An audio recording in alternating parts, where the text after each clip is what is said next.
अरहंत सिद्ध वितराग परमात्मा निर्ग्रंथ आत्मज्ञानी सद्गुरुदेव एवं आगम वाणी को भावपूर्ण वंदन नमन।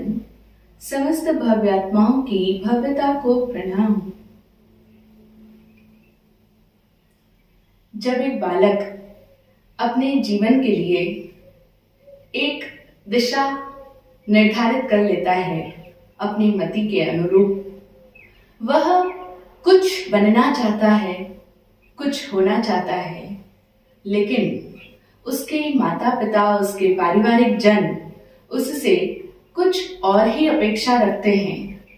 तो ऐसे में उस बालक के लिए एक बहुत ही असमंजस की स्थिति बन जाती है। ठीक यही स्थिति जम्बू कुमार की भी हो गई थी जब उन्होंने श्री सुधर्मा स्वामी की वाणी सुनने के पश्चात दीक्षा लेने का निश्चय कर लिया था। उनके भीतर वैराग्य भाव जागृत हो चुका था और उनका वह वैराग्य भी एक क्षण भर का विचार मात्र नहीं था, बल्कि उनके जीवन में ऐसा प्रत्यक्ष अनुभव हुआ कि जिससे उन्होंने इस जीवन की अनित्यता का बोध पाया और तब उनका वह वैराग्य भाव और भी अधिक दृढ़तर और प्रबलतर हो चुका था। वे पूरी तरह से संकल्प कर चुके थे कि अब उन्हें संसार की मोह ममता में नहीं रहना है। उन्हें यह सांसारिक ममता का त्याग करके दीक्षा अंगीकार कर ही लेनी है। उन्हें मुनि दीक्षित हो ही जाना है। लेकिन जब उन्होंने अपना यह विचार अपने माता पिता के सामने प्रकट किया और उनसे इसके लिए अनुमति चाही, तो उनके माता पिता उन्हें ऐसा करने के लिए अनुमति नहीं देते हैं। माता पिता कदापि नहीं चाहते कि उनका इकलौता पुत्र जम्बू कुमार ये अपार धन ऐश्वर्य का त्याग करके हमारी आंखों का दुलारा, हमारा इकलौता सहारा इस संसार को छोड़ करके मुनि बन जाए, दीक्षा ले ले। इसीलिए वो अनेकों प्रकार से उसे समझा कर रोकने का प्रयास करते हैं, लेकिन जिसका वैराग्य दृढ़ हो चुका है वह भला उनके तर्कों से कैसे रुक पाता। किंतु फिर भी माता की ममता के सामने जम्बू कुमार निरुत्तर रह गए और वे मौन रह गए। तो उनके इस मौन को स्वीकृति समझ लिया गया और उनका विवाह जो तय कर दिया गया था 8 कन्याओं के साथ में, उसी राजकीय नगर के 8 श्रेष्ठी कन्याओं के साथ में उनका विवाह संबंध तय किया जा चुका था। और बीच में यह जो एक रुकावट आ गई थी कि वे विवाह करेंगे अथवा नहीं करेंगे, क्योंकि शादी के समय में उनके भीतर तो वैराग्य भाव हिलोरे मार रहा है। लेकिन माता के कहने के पश्चात जब जम्बू कुमार चुप रह गए और उसी को स्वीकृति समझ करके माता ने पुनः विवाह की तैयारियां करवाने का आदेश दे दिया, यानी कि अब विवाह होगा। लेकिन जम्बू कुमार के पिता सेठ ऋषभ दत्त मन ही मन ये समझ रहे थे कि जम्बू कुमार मां के सामने भले ही चुप रह गए हो, उनके लिए ये बड़ी ही दुविधाजनक स्थिति रही है, लेकिन फिर भी जम्बू कुमार के मन में वैराग्य का भाव बड़ा ही तीव्रतम है। वो उस विवाह के अवसर पर रहे हुए वैराग्य के देवता को देख पा रहे थे। इसीलिए सेठ ऋषभ दत्त ने जम्बू कुमार के इस इरादे की सूचना अपने उन 8 संबंधियों को देना उचित समझा। वे तुरंत उनके घर पहुंच गए और जम्बू कुमार के साथ में उनका जो वार्तालाप हुआ था उसका सारा का सारा विवरण उन्होंने अपने समधियों के सामने रख दिया। और अब जम्बू कुमार के साथ में उन्हें अपनी 8 कन्याओं का विवाह करना है अथवा नहीं करना है, इस बात का निर्णय भी उन्हीं के ऊपर छोड़ दिया। और एक निवेदन यह भी कर दिया कि यदि वे उनके साथ में विवाह करना चाहते हैं, यह सब कुछ जानने के पश्चात कि जम्बू कुमार तो वैराग्य भाव से ओतप्रोत है और वो दीक्षा लेने की बात कर रहे हैं, इसके पश्चात भी यदि आप विवाह करना चाहते हैं तो जरा शीघ्रता करने का अनुरोध भी उन्होंने कर दिया। लेकिन सेठ ऋषभ दत्त की ये सब बातें सुनने के पश्चात उन 8 ही कन्याओं के माता पिता ने परस्पर विचार विनिमय किया और फिर सेठ ऋषभ दत्त से कहने लगे कि बंधुवर, जब जम्बू कुमार दीक्षा लेने का विचार ही कर रहे हैं, तब फिर उनके साथ विवाह संबंध करके हम अपनी कन्याओं का जीवन संकट में क्यों डालें?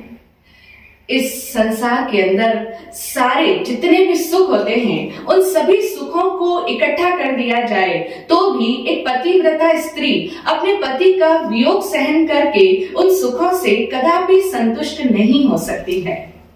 यानी अगर इस संसार के अंदर जितना भी सुख होता है, जितने भी सुख सुविधा के साधन हैं, और उन सभी सुख के साधनों को प्राप्त करने का जो एक सबसे बड़ा और सशक्त माध्यम है धन, वो बहुत सारा धन मिल जाए, संसार का सारा सुख भोग मिल जाए, लेकिन इस कंडीशन पर कि एक पतिव्रता स्त्री के लिए उसका पति उसके साथ में नहीं रहेगा, पति का वियोग भी रहेगा और बाकी संसार के सारे सुख उसको प्राप्त हो जाएंगे, खूब सारा ऐश्वर्य उसके साथ में रहेगा, अपार धन संपदा दौलत की वो स्वामिनी रहेगी। लेकिन एक पतिव्रता स्त्री इस बात को कभी भी चूज नहीं करेगी कि पति का वियोग सहन करके वो उन सुखों को स्वीकार कर ले अथवा उन सुखों को पाकर के वो खुश रह जाए। नहीं, क्योंकि एक पतिव्रता स्त्री कभी भी अपने पति के बिना कहीं पर भी सुखी नहीं रह सकती और ना ही वो कभी पति के बिना खुश रह सकती है।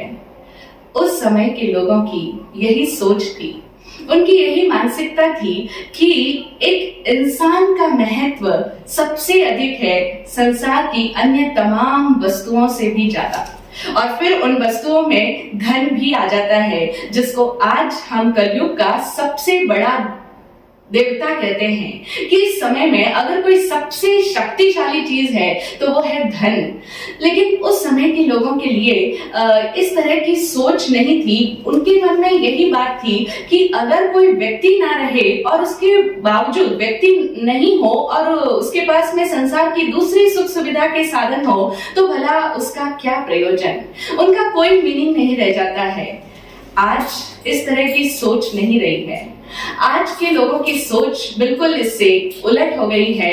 आज लोगों का सोचना, लोगों की मानसिकता इस तरह की है कि अगर किसी इंसान का वियोग भी हो जाए तो कोई बात नहीं, एक बार को चलेगा, लेकिन संसार में धन की कमी नहीं होनी चाहिए, क्योंकि आज जिसके पास में धन नहीं है उसका फिर जीवन बेकार है, व्यर्थ है। वह किसी भी तरह से व्यक्ति के बिना तो जी लेगा, लेकिन धन के बिना, सुख सुविधा के साधनों के बिना जी नहीं सकेगा। तो इसीलिए आज हम लोग व्यक्ति से अधिक धन को मूल्य देते हैं। हमारे लिए धन हमारी प्रायोरिटी पर है, इंसानों से भी ज्यादा। लेकिन हमें समझना चाहिए कि हमेशा इन सभी साधनों का महत्व व्यक्ति के होने पर है। ये सब किस लिए है? ये सब भोग के सामग्री साधन किस लिए है? व्यक्ति के लिए ही तो है। और हम व्यक्ति को ही दरकिनार करके इन सुख सुविधा के साधनों को इतना अधिक महत्वपूर्ण बना चुके हैं, और यही हमारे आज के इस युग की सबसे बड़ी चिंता, तनाव और बेचैनी का सबसे बड़ा कारण है। तो उस समय की जो सोच थी, जो मानसिकता थी, लोग जिस तरह से सोचते थे और फील करते थे, वही बात उन 8 कन्याओं के माता पिता से ऋषभ दत्त से कहते हैं कि पति का वियोग सहन करके एक स्त्री कभी भी खुश नहीं रह सकती, फिर उसके सामने चाहे संसार के सारे सुख ही क्यों ना आ जाए। तो इसीलिए अगर जम्बू कुमार दीक्षा ही लेने का इरादा कर रहे हैं तो हम अपनी कन्याओं का जीवन बर्बाद क्यों करें उनके साथ विवाह संबंध करके। हम तो अपना यह विचार बदल रहे हैं, हमें इस बात का दुख तो है, लेकिन फिर भी हमें लगता है कि अब उनके साथ विवाह संबंध करके हमारी कन्याओं का जीवन नष्ट करने में कोई लाभ नहीं है। हम अपना विचार बदलते हैं, लेकिन हाँ, इस संबंध में हमें कन्याओं की सम्मति भी लेनी चाहिए। कन्याओं का परामर्श हमें कर लेना चाहिए, कन्याओं से बातचीत कर लेनी चाहिए। तो इसीलिए कन्याओं से विचार विमर्श करने के पश्चात ही हम अपना अंतिम उत्तर आपको देंगे। ठीक बात है।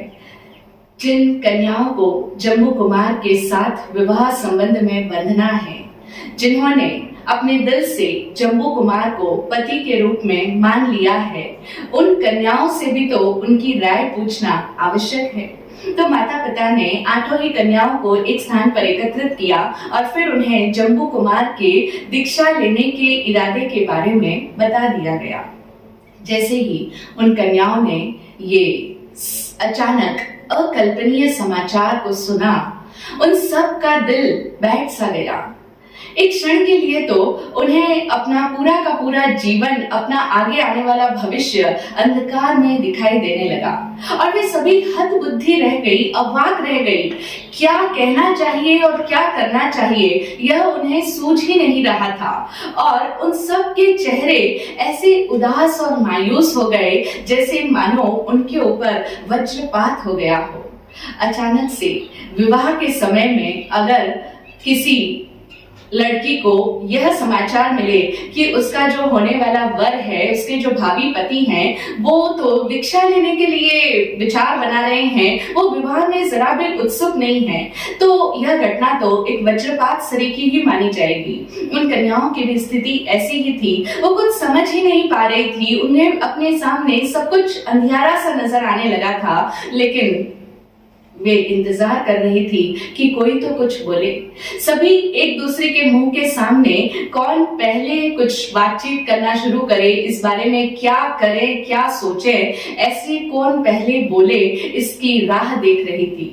और फिर आखिरकार एक कन्या ने चुप्पी को तोड़ते हुए कहा, बहनों, इस तरह से चुप्पी साधने से काम नहीं चलेगा। ये हमारे जीवन मरण का सबसे महत्वपूर्ण प्रश्न है, क्योंकि एक कन्या की जिंदगी में विवाह होना उसके लिए कितना इम्पोर्टेंट सवाल होता है, उसके पूरे जीवन के बदलने का सवाल है। तो वह कन्या कहती है कि यह हमारे जीवन मरण का सर्वाधिक महत्वपूर्ण प्रश्न है और हमारे सुख दुख का संबंध भी इसी प्रश्न के साथ में जुड़ा हुआ है। हमारे सुख दुख का संबंध भी इसी बात के साथ में जुड़ा हुआ है। और यदि हमारे पति विवाह होते ही परमार्थ की साधना के लिए चल देते हैं, तब फिर हम उनके पीछे इतने अपार ऐश्वर्य का क्या करेंगे? वो इतना सारा प्रभुत धन हमारे किस काम का? क्योंकि पति ही स्त्री के लिए सुख होता है, पति ही एक स्त्री के लिए उसका सर्वस्व है, सुख है, सौभाग्य है और उसका धन है। पति के बिना धन संपदा का क्या मूल्य? पति के बिना घर परिवार और दूसरे सारे रिश्ते, उनका कोई महत्व नहीं रह जाता है। और अगर पति ही ये सब कुछ छोड़ करके चले जाएंगे, तब फिर हम पीछे उस धन दौलत को अपने पास क्या सीने से लगाकर रखेंगे? नहीं, वह हमारे कुछ काम नहीं आएगा। और उनके इस तरह से दीक्षा लेने के पश्चात तो हमारी सारी अभिलाषाएं, हमारी सारी मनोकामनाएं, हमारे सारे मनोरथ मिट्टी में मिल जाएंगे और हम तो जीवित रहते हुए भी मृत प्राय हो जाएंगे। इन सब बातों का विचार करके, सोच समझ कर ही हमें कुछ निर्णय करना होगा, क्योंकि ये बहुत इंपॉर्टेंट क्वेश्चन है हमारी लाइफ का। ठीक ही तो कह रही थी वह पहली कन्या।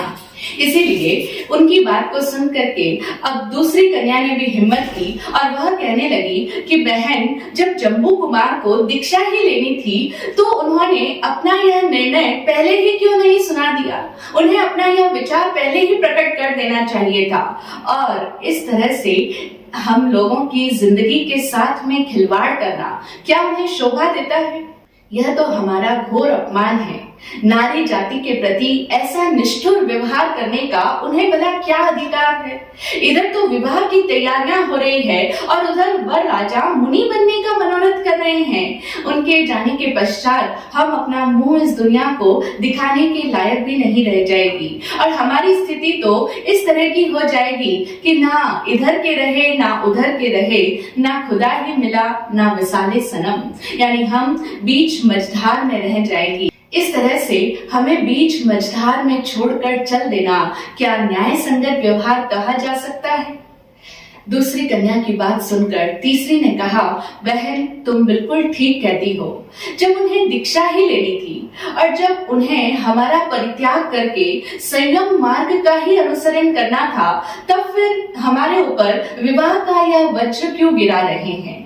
यदि वे विवाह करना स्वीकार ही नहीं करते और ब्रह्मचर्य अवस्था में रहते हुए ही दीक्षा लेने का निर्णय कर लेते तो उनका क्या बिगड़ जाता।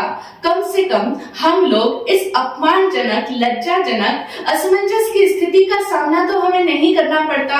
और फिर बड़े आश्चर्य की बात है कि वो दीक्षा लेने का मन बना चुके हैं, लेकिन वो विवाह करना भी स्वीकार कर रहे हैं। विवाह से पहले वो दीक्षा भी नहीं लेंगे। इस रहस्य को समझना बड़ा ही कठिन है। तीसरी की यह बात सुनकर चौथी कन्या तुरंत बोल पड़ी कि तुम्हें जो रहस्य समझ नहीं आ रहा है, तुम जिसे कहती हो कि इस रहस्य को समझना बड़ा कठिन है, उसे मैं खूब अच्छी तरह से समझती हूँ। विवाह करना स्वीकार करने का अर्थ ही यह है कि अभी तक उनका दीक्षा लेने का निर्णय पक्का नहीं हुआ है, क्योंकि यदि उनका यह दीक्षा लेने का विचार अंतिम निर्णय की सीमा तक पहुंच गया होता तो उन जैसा कोमल हृदय वाला व्यक्ति हम लोगों का जीवन बर्बाद करने पर यूं उतारू नहीं होता। मैं जानती हूँ, मैंने सुना है कि वे बहुत ही कोमल हृदय वाले हैं। उनका हृदय बहुत मृदु है और वे बहुत ही सौम्य स्वभाव के हैं और दयालु है। तो इसीलिए मेरा तो ऐसा मानना है, मुझे ऐसा लगता है कि ये दीक्षा लेने का एक क्षण भर का उनके मन में कुछ विचार आया होगा। ये एक क्षण भर का भावावेश होगा, एक भाव तरंग होगी जो कि शीघ्र ही चली भी जाएगी। चौथी कन्या की यह बात सुनकर पांचवी कन्या गंभीर मुख मुद्रा बनाते हुए कहने लगी, भगिनी, तुम्हारा यह अनुमान मात्र है।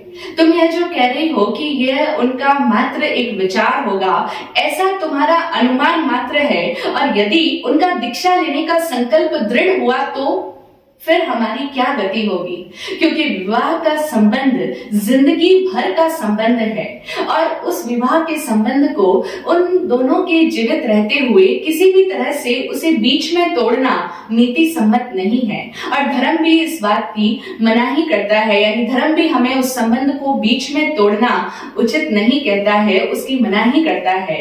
तो इसीलिए हमारे इस जीवन मरण के सबसे ज्यादा महत्वपूर्ण प्रश्न को यूं अनुमान पर अवलंबित रहकर के इसका समाधान नहीं किया जा सकता है, बल्कि हमें तथ्यों की जांच पड़ताल करनी चाहिए और पूरी सोच विचार करके सारी बातों का ख्याल करते हुए पूर्णतया सोच विचार के पश्चात ही कोई कदम बढ़ाना चाहिए या कोई भी डिसीजन लेना चाहिए। इस पर छठी कन्या कहने लगी, मुझे तो चौथी दीदी की बात ही सही लगती है कि अभी तक उनका दीक्षा लेने का निर्णय पक्का नहीं हुआ होगा, क्योंकि यदि दीक्षा लेने का उनका इरादा, उनका संकल्प पूरा मजबूत बन ही गया होता तब फिर ये विवाह का खेल खेलते ही क्यों, ये सब विवाह संबंध की चर्चा ही क्यों चलाते। इसीलिए मुझे तो ऐसा लगता है कि अभी उनका निर्णय पक्का नहीं हुआ होगा। और यदि एक बार को मान भी लें कि उनका दीक्षा लेने का संकल्प दृढ़ है, तो भी क्या हम 8 नवयुवतियों और सौंदर्यशाली स्त्रियों में इतनी भी ताकत नहीं, इतनी भी शक्ति नहीं कि हम उन्हें रोक सके।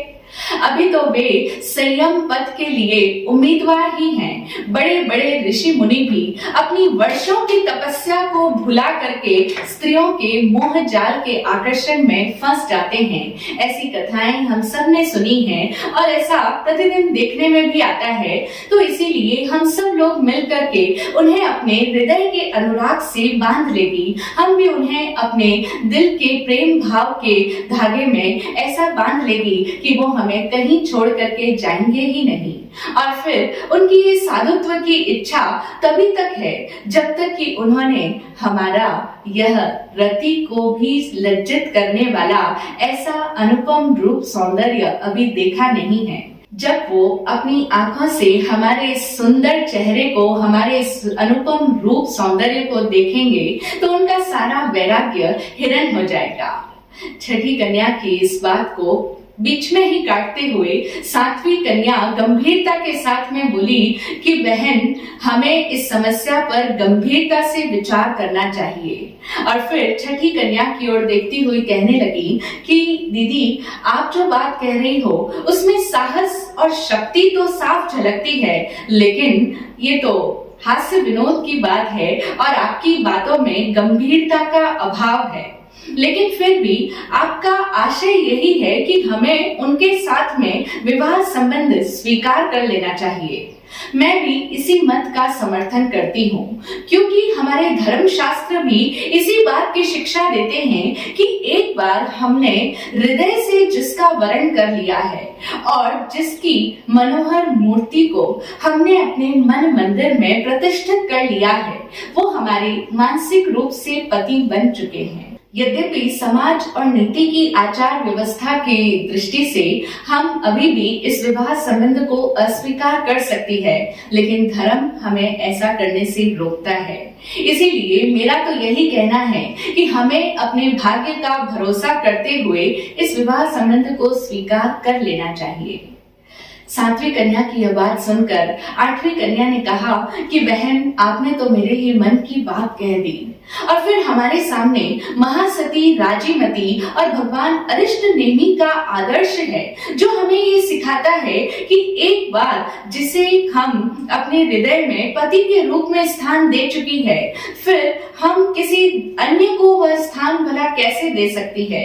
महासती राजीमती ने एक बार जो भगवान अरिष्ट नेमि को अपने मन मंदिर में बिठा लिया था, उसके पश्चात यदि वे बारात को बीच में ही लौटा ले गए और उन्होंने जिस मार्ग का अनुसरण किया, तो महासती राजीमती ने उनके जाने के पश्चात एक बार भी किसी अन्य के प्रति समर्पण नहीं किया। तो उनका यह आदर्श हमारे सामने है, जो हमें यही सिखाता है, यही कहता है कि हमने जिसे अपने दिल से स्वीकार कर लिया है, उसके पश्चात अब पति का स्थान हम किसी अन्य को भला कैसे दे सकती हैं।